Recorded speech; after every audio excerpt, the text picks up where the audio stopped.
नमस्ते दोस्तों।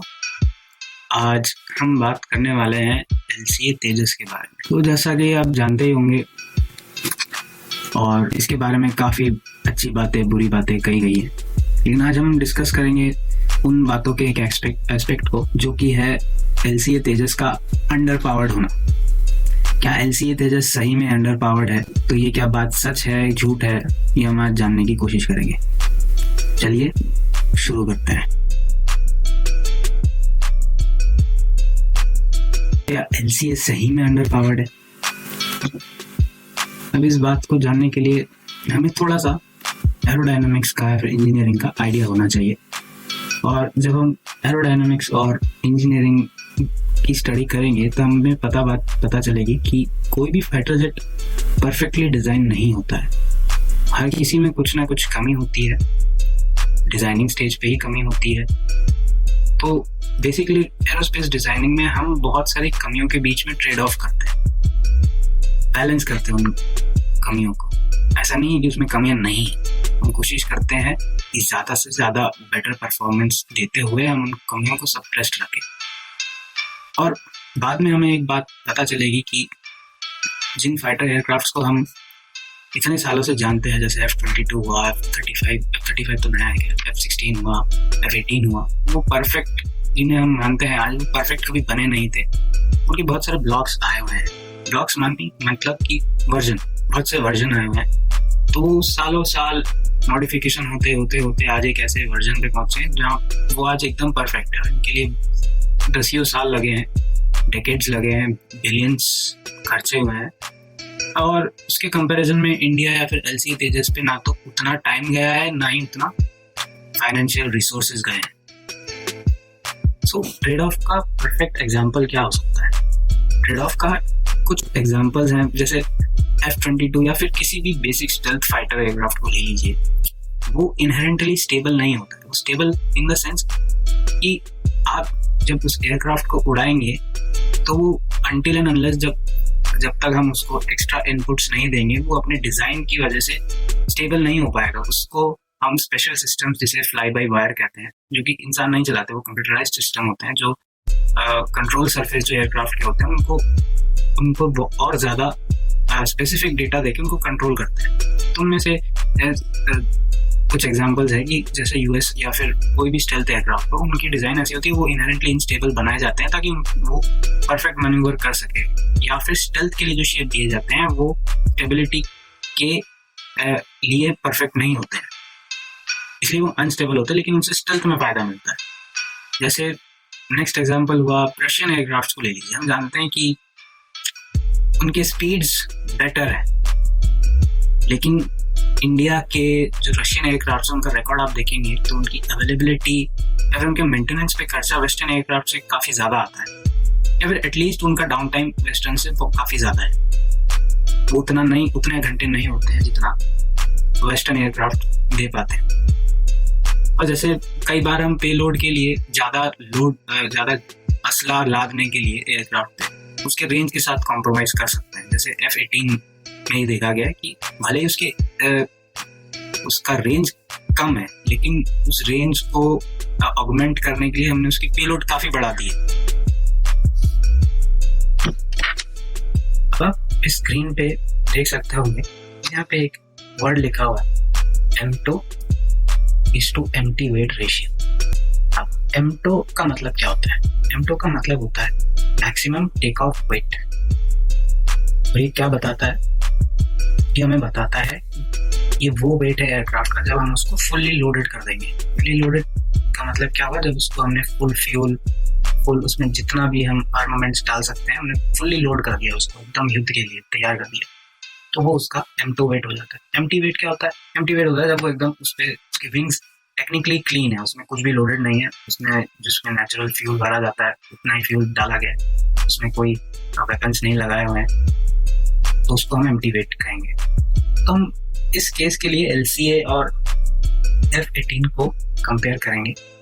F-18 ही क्यों? क्योंकि आजकल F-18 ही ज़्यादा हमारे MMRC-2 और नेवी के एयरक्राफ्ट डील के लिए ज़्यादा उभर के सामने आ रहा है। तो इसके लिए ज़रूरी है कि हम एक बड़े एयरक्राफ्ट से हमारे LCA को कंपेयर करके देखे इस एस्पेक्ट में कि वो सही अंडर पावर है कि नहीं, और अगर है तो कितना।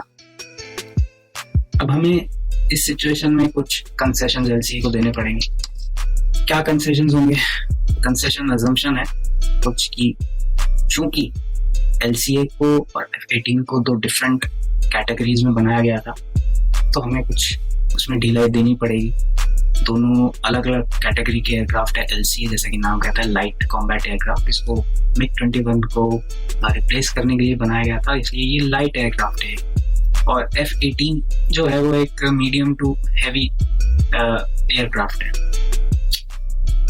तो इसलिए ज़रूरी है कि हम डायरेक्टली डेटा ना चेक करें, तो वो थोड़े से डिस्करेजिंग या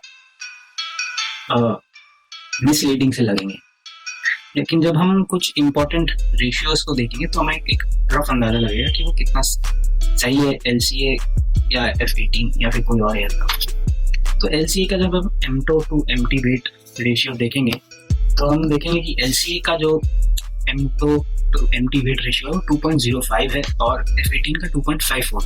इसका मतलब क्या हुआ? इसका मतलब ये हुआ कि LCA अपने MT वेट से दुगने से थोड़ा ज़्यादा लोड किया जा सकता है और वो फिर भी टेक ऑफ कर जाएगा। वहीं F18 का 2.54 है यही रेशियो। तो इसका मतलब ये होगा कि F18 का जो भी उसका एम्प्टी वेट है, खाली वेट है, हम उसमें उससे 2.5 गुना वेट के असला या फिर फ्यूल डाल सकते हैं और वो टेक ऑफ कर लेगा। जैसा कि आप इस ग्राफ में देख सकते हैं, ये हमको इस वाले एक्सिस में, वाई वाले एक्सिस में हमें एम्प्टी वेट और M2 maximum take off weight का रेशियो बता रहा है और एक्स वाले एक्सिस में मैक्सिमम टेक ऑफ वेट का एक्सिस बता रहा है। हमारे मतलब का इस ग्राफ में सिर्फ ये वाला पोर्शन है, मिलिट्री कार्गो बॉम्बर। अब हम देख सकते हैं कि इस ग्राफ में इन मिलिट्री कार्गो बॉम्बर का एम्प्टी वेट फ्रैक्शन यानी कि empty wait to M2 wait जो है वो बहुत कम है। यानी कि हम मिलिट्री एयरक्राफ्ट को दूसरे एयरक्राफ्ट के कंपैरिजन में बहुत ज़्यादा लोड कर सकते हैं वेट के हिसाब से। तो उसका रेशियो 0.4 या फिर 0.5 से नीचे ही रहता है ज़्यादातर एयर फाइटर जेट्स का। और इससे हमें ये बात भी क्लियर हो जाती है कि टेक ऑफ ग्रॉस वेट इसलिए इन एयरक्राफ्ट का बाकियों से ज़्यादा होता है। तो उस हिसाब से जब हम LCA तेजस को देखते हैं तो हमें एक अंदाज़ा लग जाता है कि LCA तेजस किसी वेस्टर्न एयरक्राफ्ट से उतना खराब भी नहीं है, कंपेरेबल कह सकते हैं, इफ नॉट बेटर। अब हम हमारे नेक्स्ट इशू पे आते हैं, वो है LCA का और F18 का थ्रस्ट टू वेट रेशियो। जैसे आप स्क्रीन पे देख सकते हैं कि LCA का थ्रस्ट टू वेट रेशियो 0.94 है, F18 का 0.96। कंपेरेबल है, इसे हम किसी भी एंगल से खराब नहीं कह सकते। इससे एक बात तो जाहिर होती है कि कुछ एलिमेंट्स ने मीडिया में या फिर आर्म्स डीलर्स ने, लॉबीज ने LCA को कई तरीके से नीचा दिखाने की कोशिश की। अब एक इंटरेस्टिंग फैक्ट पे ध्यान दें, वो क्या है? स्क्रीन पे देख रहे होंगे आप कि LCA का रेंज F18 के रेंज के बराबर है। तो इतना सच है ये बात, काफी सच है वैसे तो। हम आगे चल के देखते हैं। अब जैसा कि आप इस ग्राफ में देख सकते हैं, मैंने फेरी रेंज और कॉम्बैट रेडियस का आपको एक ग्राफ दिखाया हुआ है। हम F18 और LCA का एनालिसिस करेंगे कि मैंने इससे पहले एक बात जो कही कि लगभग दोनों का रेंज सेम है, तो ये बात कितनी सच है, कितनी झूठ है। तो हम इससे पहले फेरी रेंज और कॉम्बैट रेडियस का डिफरेंस समझ लेते हैं। फेरी रेंज होता है कि हम जब एयरक्राफ्ट को जितना उसमें फ्यूल भर सकते हैं, इंटरनली एक्सटर्नली बाईपोर्ट्स में जो फ्यूल भर सकते हैं अपन एक्सटर्नली जिसे हम कहते हैं, या फिर कन्फॉर्मल फ्यूल टैंक्स होते हैं जो उनके थ्रू हम जितना फ्यूल उसमें डाला जा सकता है एयरक्राफ्ट में, उसको डालने के बाद एयरक्राफ्ट कितना दूर मैक्सिमम जा सकता है, खींच सकता है, उसे हम फेरी रेंज कहते हैं। कॉम्बैट रेडियस होता है आपका कि जब हम उसको फुल्ली लोड कर देंगे तो वो कितना दूर जाके वापस आ सकता है, वो वाला मैक्सिमम और डिस्टेंस या फिर रेडियस, उस सर्कल का रेडियस, तो वो हो जाता है कॉम्बैट रेडियस। अब हम चलते हैं इस ग्राफ को समझने के लिए। तो इसमें आप देखेंगे कि जो तेजस है, तेजस का कॉम्बैट रेडियस आपको पड़ता है करीबन 500 किलोमीटर के आसपास। वहीं अब F-18 का देखेंगे, ये पड़ता है कॉम्बैट रेडियस 537 किलोमीटर के आसपास। तो अब समझने वाली बात ये है कि F-18 का इतना कम क्यों है। F-18 का कम इसलिए है कि पहले जो मैंने आपको कहा कॉम्प्रोमाइज़, F-18 के पास बहुत पावरफुल इंजन है और इसलिए वो LCA के कंपैरिजन में बहुत ज़्यादा पेलोड उठा के चलता है, इसलिए उसका रेंज उसकी स्पीड से या फिर स्पीड से कॉम्प्रोमाइज़ हुआ है। इसलिए इसका कॉम्बैट रेडियस आपका LCA का F-18 का लगभग सेम है, लेकिन आप कह सकते हैं कि जब हम इन दोनों को कंपेयर करेंगे प्योरली रेंज के बेसिस पे तो इतना डिफरेंस नहीं दिखता है।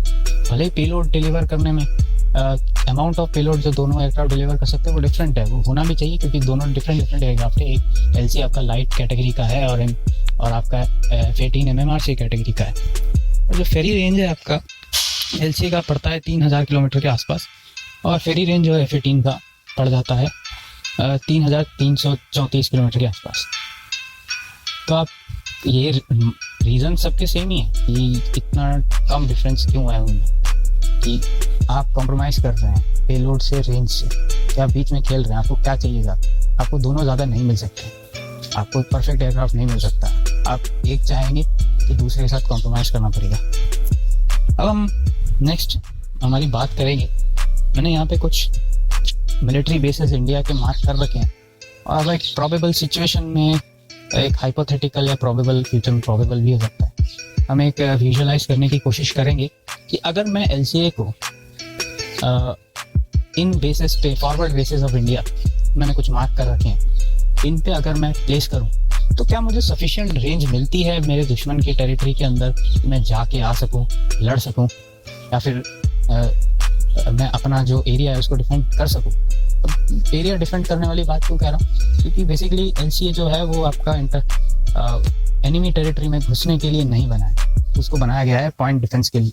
वो डिफेंड करता है एयर बेसेस को या फिर किसी भी एरिया को, तो इसलिए मैंने इसको एक पॉइंट डिफेंस या फिर एक ऐसे एयरक्राफ्ट के रूप में देखा जाना चाहिए कि जो अनलाइक रफाल या फिर Su-30 या फिर बालाकोट के टाइम पे मिराज ने जो किया कि एनिमी टेरिटरी में घुस गए और बॉम्ब करके आ गए, LCA का काम एनिमी टेरिटरी के बहुत डीप जाना नहीं होगा अनटिल एंड अनलेस हम LCA Mark II की बात करें या फिर MWF या TEDBF की बात करें तो बात अलग हो सकती है, क्योंकि वो काफ़ी हद तक एक MMRCA की कैटेगरी में ही आ रहे हैं।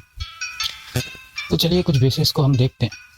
यहाँ पे मैंने कुछ वेस्टर्न सेक्टर के बेसिस मार्क कर रखे हैं, एयरफोर्स, इंडियन एयरफोर्स के बेसिस कौन कौन से हैं। जैसलमेर है, जोधपुर है, भुज है, जामनगर। तो आप देखेंगे कि भुज में भी हम अगर हमारा LCA को प्लेस करते हैं या फिर जैसलमेर में प्लेस करते हैं या फिर हम श्रीनगर में, भटिंडा में, हलवाड़ा में, उधमपुर में, तो हमें एक as far as Pakistan is concerned हमें एक बहुत बड़ा एरिया कवर करने को मिलता है पाकिस्तान का सिर्फ LCA के थ्रू।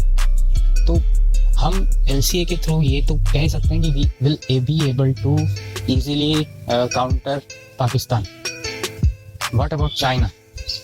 वैसे तो पाकिस्तान के सेक्टर पे बहुत सारे फॉरवर्ड एयर बेसेस हैं हमारे, मैंने सबको नहीं लिया, मैंने इसमें 4 फोटोज इंक्लूड किए हैं। और डिमार्केशन के लिए बता देता हूँ कि येलो वाले जो डॉट्स दिख रहे हैं वो इंडियन एयरफोर्सेस के, वो एयरफोर्स के हैं। रेड वाले डॉट पाकिस्तानी एयरफोर्स के बेसेस है जो नोन है, अननोन को मैंने इंक्लूड नहीं किया है। ALGs की बात करेंगे, एडवांस्ड लैंडिंग ग्राउंड के बारे में।